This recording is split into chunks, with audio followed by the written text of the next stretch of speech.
The day the queen asked for my name, I felt like I had already died. I grew up in a small town in the east of Nigeria, not a village from long ago. This was recent. We had phones, bikes, small shops, but we still had a king and a queen. People respected the palace. Nobody joked about it. The queen, Mama Is, was feared more than the king. She was not loud. She didn't beat people. She smiled a lot. That was what made it worse. I first saw her up close when I was 16. My aunt worked in the palace kitchen. During school break, she took me there to help. At first, everything looked normal. Big compound, guards, women cooking, people moving around quietly. But I noticed something small. Nobody said her name out loud. They would say her or madam, even when she was not around. My aunt warned me on the first day. She said, don't talk too much, don't look at her face for long. If she asks you something, answer fast. I thought she was just being strict. Then I met the queen. She came into the kitchen without noise. Everyone stopped what they were doing. Not like respect, more like fear. Her eyes moved slowly across the room. When they reached me, she paused. She asked, "Who is this?" My aunt rushed to answer. Said I was her niece, just helping for a few days. The queen looked at me again. Then she smiled. That smile stayed in my head for days. After that, she started noticing me. Sometimes she would call me to carry small things, or to stand near her when visitors came. She never shouted at me. She spoke softly, but every time I stood close to her, my body felt cold. One evening she asked me to follow her to the inner part of the palace. That place was different, quieter, fewer people. Even the air felt heavy. She asked me questions about my family, where we came from, who my parents were.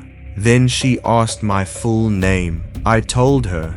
She repeated it slowly, like she was trying to remember it. After that day, things changed. I started having strange dreams. I would see myself inside the palace, but alone, walking in long empty halls. Sometimes I would hear someone calling my name, but I couldn't see who it was. I told my aunt. She became scared. She said I should stop coming to the palace, but it was not that simple. The next day, a message came from the palace. The queen asked for me. My aunt didn't want me to go, but refusing the palace was not something people did. When I went back, the queen acted normal again, like nothing was wrong, but I noticed something new. There were other girls, not many, maybe 4 or 5, around my age. They didn't talk much. They moved like they were tired. When I tried to greet one, she just looked at me and looked away. One of the older women in the kitchen pulled me aside. She told me in a low voice, "If she calls you at night, don't go alone." I asked her why. She didn't answer. A few days later it happened. A guard came to call me in the evening, said the queen wanted to see me. It was already getting dark. My chest started beating fast. I remembered what the woman said. I told my aunt. She insisted on coming with me. The guard didn't like it, but he didn't stop her. When we got there, the queen was not happy to see my aunt. She asked why I came with someone. My aunt said I was afraid of the dark. The queen stared at both of us for a long time. Then she said I could go back. That night, my aunt packed my things. Before sunrise, we left the town. She didn't even tell anyone. On the way, she finally spoke. She said some girls who worked in the palace had changed. Some fell sick for no clear reason. Some were sent away suddenly.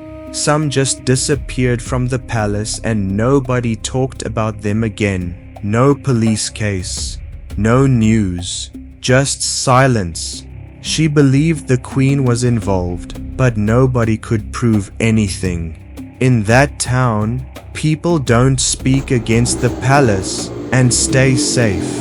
Years later, I heard Mama Ease lost her position after a family dispute inside the palace. Not because of what people suspected, just power struggle. Nothing was ever said about the girls. Sometimes I still think about the way she said my name. Slow, careful, like she was choosing something. And I still wonder what would have happened if I went alone that night.